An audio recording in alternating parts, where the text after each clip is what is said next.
On behalf of the Assembly, I wish to thank the Sovereign Prince of the Principality of Monaco for the statement just made, and I request protocol to escort His Serene Highness.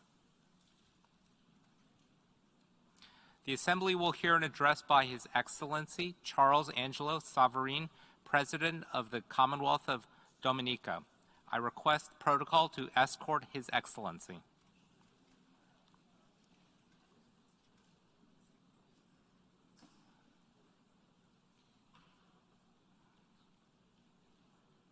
On behalf of the General Assembly, I have the honor to welcome His Excellency Charles Angelo Savarin, President of the Commonwealth of Dominica, and invite him to address the Assembly. Mr. President, Mr. General Secretary, Your Excellencies, Heads of State and Government, distinguished delegates, ladies and gentlemen, warmest greetings and a very pleasant good afternoon to you all. Mr. President, my delegation, and by extension the government and people of the Commonwealth of Dominica, congratulate you on your election to the presidency of the 77th session of the United Nations General Assembly and wish you every success during your tenure. We also express appreciation and gratitude to your predecessor, His Excellency Abdullah Shahid, for the able manner in which he presided over the 76th session. Mr. President, permit me to express my deepest condolences to His Majesty King Charles III, to the royal family, and to the government and people of the United Kingdom on the passing of Her Majesty Queen Elizabeth II. Her Majesty was a symbol of stability and continuity, not only to the United Kingdom, but to the Commonwealth and the world at large. Mr. President, this 77th session of the United Nations General Assembly is being convened at a time when we are faced with innumerable challenges which have both current and long-term implications. These include climate change, degradation of our ecosystem and loss of biodiversity, poverty, inequality, and a growing challenge of chronic, non-communicable diseases. All of these have occupied the attention of this august body over the years, with only marginal progress in finding solutions for resolving these major challenges. Compounding these challenges are other emerging threats, such as the impact of COVID-19 pandemic and the unfolding war in Ukraine. Mr. President, the invasion of one country by another must always be condemned, and Dominica has condemned the invasion of Ukraine without reservation. In this interconnected world, what happens in one part of the world affects us all, and so it is with the war in Ukraine. We are all victims of the skyrocketing prices of oil and petroleum products and the resultant impact on the cost of electricity and on all aspects of transportation. The cost of production of goods and services is similarly adversely affected, and as Russia and Ukraine are among the leading suppliers of grain, this conflict has created a shortage in the world's supply of grain, with implications for hunger in countries which rely on imports of grain from these two countries. The developments since 2014, which have led to the Russian invasion of Ukraine in 2021, are well known. Nevertheless, we in Dominica are of the view that this invasion and the ensuing war could have been avoided. The Commonwealth of Dominica, therefore, stands with the rest of the world in calling for an immediate cessation to the conflict which continues to rage in Ukraine. Mr. President, the Commonwealth of Dominica welcomes the deal which was brokered between Ukraine and Russia with the assistance of Turkey, ably supported by the United Nations Secretary General, to have significant quantities of grain shipped from Ukrainian ports to various destinations and thereby alleviate the emerging global food crisis.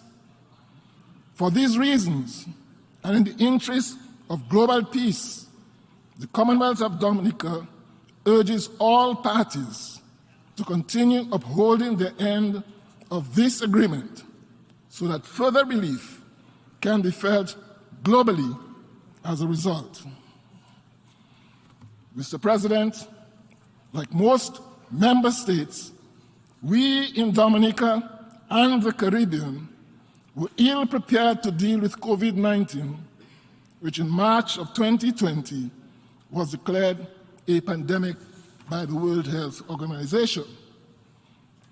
Notwithstanding the fact that most countries managed to contain the COVID-19 pandemic and consequently have eased COVID-19 restrictions, public health experts have warned that the pandemic is not yet over.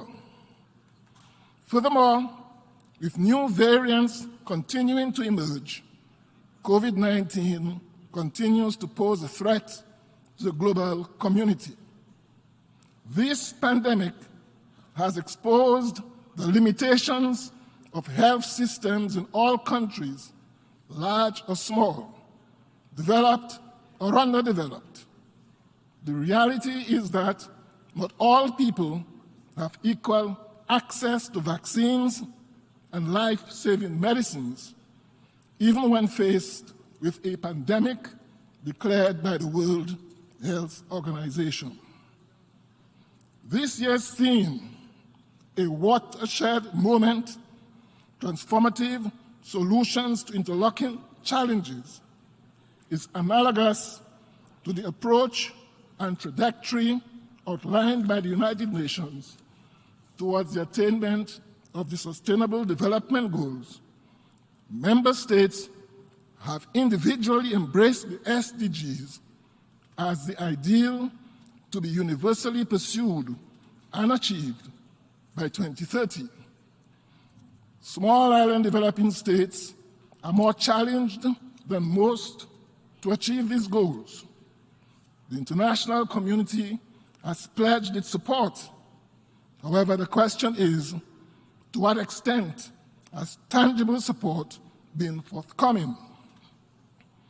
The challenge is to go beyond promises, commitments, and pledges to effective delivery and implementation. The various global crises do not respect national borders. Our interconnected world means that no one is insulated or immune from developments which take place anywhere on this planet. Today, planet Earth is under severe threat and stress and may very well become uninhabitable if we further delay decisive corrective action. We need to talk less and start taking those concrete and sustainable actions needed in order to reduce carbon emissions into the atmosphere. In addition to tropical storms and hurricanes, we are facing the prospect of drought, warming seas, and rising sea levels, all of which will affect lives and livelihoods. For this very reason, we continue to champion the call for collective global action to build the resilience of our small island states to natural disasters which are triggered and exacerbated by our changing climate. We must lay a path for development that is sustainable and people-focused. Over several years, small states like ours have stood at this very podium and at many other such podiums across the world, seeking to convince the developed world to change destructive practices that threaten our planet and our very lives and livelihoods. Yet, despite our best efforts, not enough corrective action is being taken. Not enough support is being given to us to adapt and build resilience to the impacts of climate change that are already upon us. I will not stand here today to detail to you the ways in which climate change is affecting us. These are well known. We see the news reports, the evidence is all around us. What we need from our developed partners in this United Nations family is a recognition and acceptance of responsibility that translates to a commitment to provide the funding that is required to enable our small states to become resilient. This must be readily accessible and available to all of us on grant and concessional terms, with the only criteria for access being our vulnerability to extreme weather events. Mr. President, we have spoken here before of the cataclysmic impact of successive disasters on our country.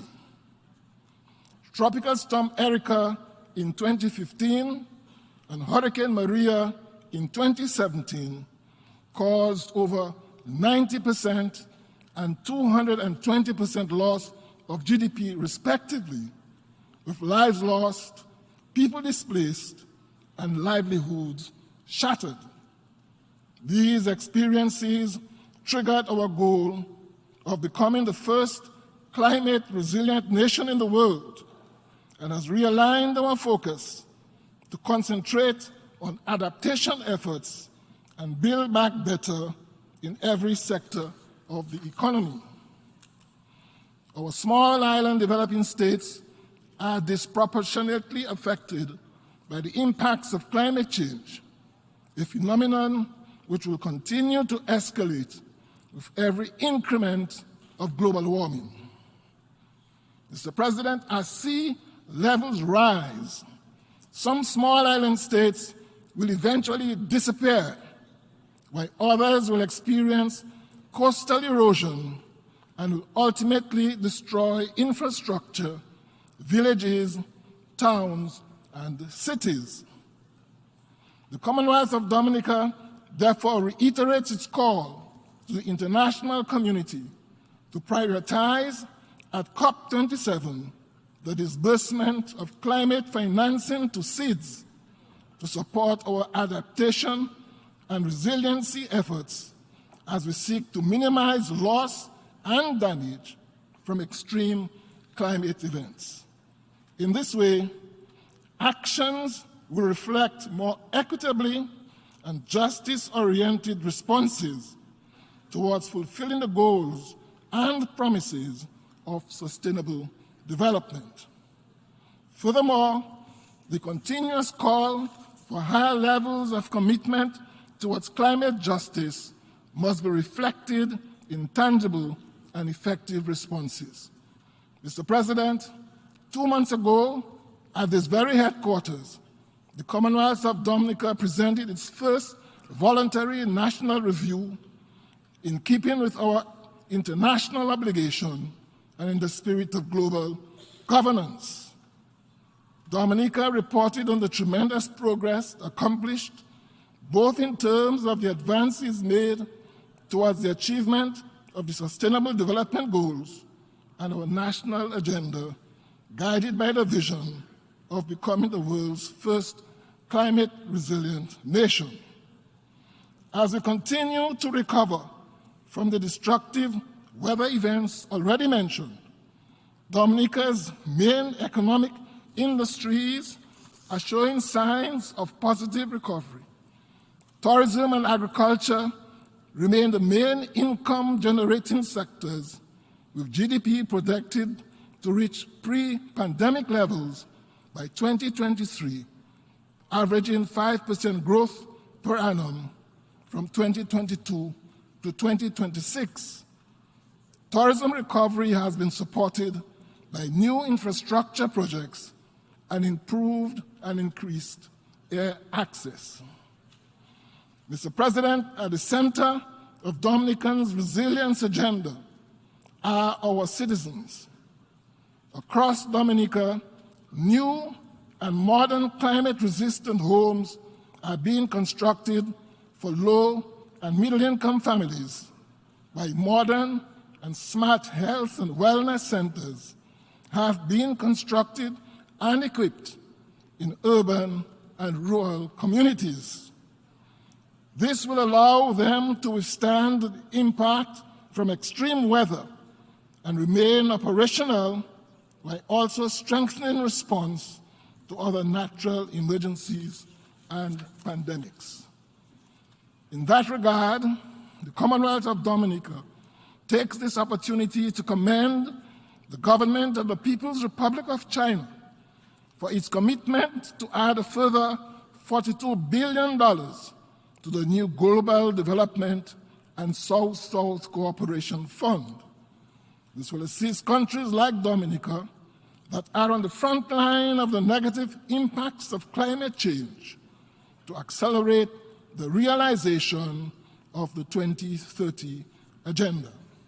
Mr. President, ensuring our citizens enjoy long and healthy lives will always be a priority. Therefore, we grow and consume what we grow and consume has to be a critical component of our resilience agenda.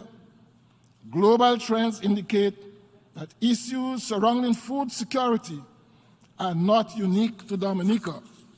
Indeed, the SDG 2, Zero Hunger, calls on governments to pursue smart and sustainable food production to help alleviate the perils of hunger. Dominica is working to strengthen its agricultural sector to reduce on the importation of its food import bill. There is renewed emphasis on growing what we eat and eating what we grow, while at the same time ensuring that there is affordable and high-quality produce for export on a consistent basis. Our aim is to develop a scientific and practical approach to reducing the vulnerability of farmers and fisherfolk through the adoption of resilient and sustainable practices. Mr. President, we embrace this signing as our international obligation towards the total elimination of nuclear weapons as outlined in the United Nations Charter for the Maintenance of International Peace and Security. Dominica therefore calls on all states who have nuclear weapons to abide by international law for the non-proliferation of nuclear weapons and the use of diplomacy as a tool towards conflict resolution. Mr. President, the trade and economic embargo imposed against our brothers and sisters in Cuba continues to be of great concern to us in the Caribbean, and the lifting of it has become more urgent in light of the global impact of the Russian-Ukraine war on food security. The Commonwealth of Dominica continues to join its voice with the voices of the overwhelming majority of members of this global organization to call for the immediate lifting of the unjustified trade restrictions and export bans imposed on the good people of Cuba. It has long been established that whatever the objectives were 60 years ago when this embargo was instituted, it can no longer be justified if it ever was. The government of Dominica therefore strongly urges the few states who continue to support these sanctions to heed the call of the overwhelming majority of us gathered here and lift this archaic and unfair embargo against Cuba, and let us all support the full integration of the Cuban people into the global financial and trading systems. For decades, Cuba has been training medical doctors, nurses, engineers, and other professionals, as well as providing technical assistance to developing countries as part of its South cooperation. Cuba also offers professional training in various disciplines to thousands of students from all over the developing world. Additionally, Cuba continues to add its voice to the fight against terrorism and drug trafficking in the Caribbean and the rest of the world. We therefore join all other member states who have called for the removal of Cuba from the list of countries that sponsor terrorism, and we ask instead that we redirect our efforts to combating the real threats to global peace and security in the region. In March of 2015, Mr. President, the United States of America declared Venezuela as posing an unusual and extraordinary threat to the national security and foreign policy of the United States and imposed sanctions on that country. The United States has been followed by a number of countries in imposing sanctions, and since then, the good people of Venezuela have been enduring severe hardships and sufferings from the imposition of numerous financial and economic sanctions. The consequences of these sanctions prevent millions of Venezuelans from meeting the most basic needs, made even worse by the COVID-19 pandemic and the war in Ukraine, further impacting Venezuela's contracted economy and an already weakened health system. The Commonwealth of Dominica again joins with the voices of many other members of this global organization to call for the immediate lifting of the unjustified oil embargo and other general sanctions imposed on the people of Venezuela.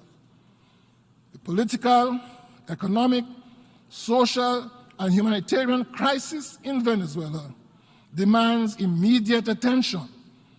It is further incumbent upon all of us to provide short and long-term solutions and opportunities for Venezuela to resolve its challenges and quickly improve the lives of ordinary Venezuelans.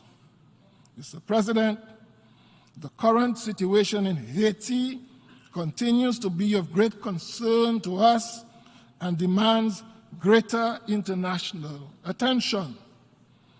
An editorial in the Washington Post on 6th of August 2020 called for muscular international intervention. This was followed on the 8th of August 2022 by a statement from the Secretary General of the Organization of American States reproaching the international community for its failure over the years in assisting Haiti and leaving the country in chaos. Mr. President, Haiti is a country which was once the wealthiest colony in the Americas. It is now the poorest country in the Western Hemisphere. The magnitude 7.0 earthquake of 2010 left the country totally devastated. It claimed some 250,000 lives and over 300,000 injured, and laid waste the capital of Port-au-Prince and most of southern Haiti. There was an estimated cost of US $8 billion in damage and a reconstruction cost of approximately US $14 billion. Currently, Mr. President, some 1.3 million people are said to be are said by the United Nations agencies to be suffering from food insecurity in Haiti, and some 4.6 million from limited access to basic food supplies. While I am pleased to acknowledge the recent meeting of lead heads of governments of CARICOM that took place in Trinidad and Tobago to specifically find solutions to the many crises which beset Haiti, the international community needs to respond as if Haiti was under invasion, as is the case with Ukraine, or as it did in the post-war reconstruction situation, as was the case with Europe after World War II, requiring a so-called Marshall Plan. Nothing less can overcome the deep-rooted reconstruction challenges facing Haiti. We therefore urge the United Nations family to forge an effective, unified response that brings to bear the necessary resources, financial, technical, human, and otherwise, to alleviate the sufferings of the Haitian people. Mr. President, the severe and voluminous impacts of the various challenges that we have been experiencing in recent times highlights the importance of multilateralism. As we raise the various issues confronting our individual states and share our hopes, fears, and expectations, let us seek also to offer solutions to our various problems as a united international community, eager to realize a sustainable, transformative, and fairer future for all.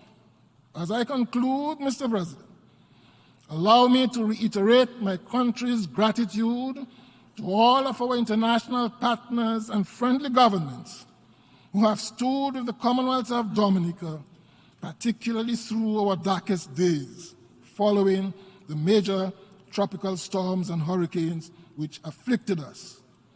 Our journey is one of building back better, sustainability, and resilience, and with your continued support, we look forward to a brighter future in the days ahead.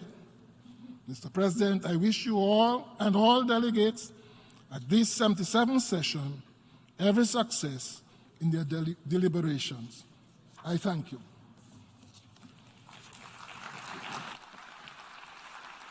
On behalf of the Assembly, I wish to thank the President of the Commonwealth of Dominica for the statement just made, and I request protocol to escort His Excellency. We shall now continue the general debate. The Assembly will hear an address by His Excellency Mohammed Najib Azmi Mikati, President of the Council of Ministers of the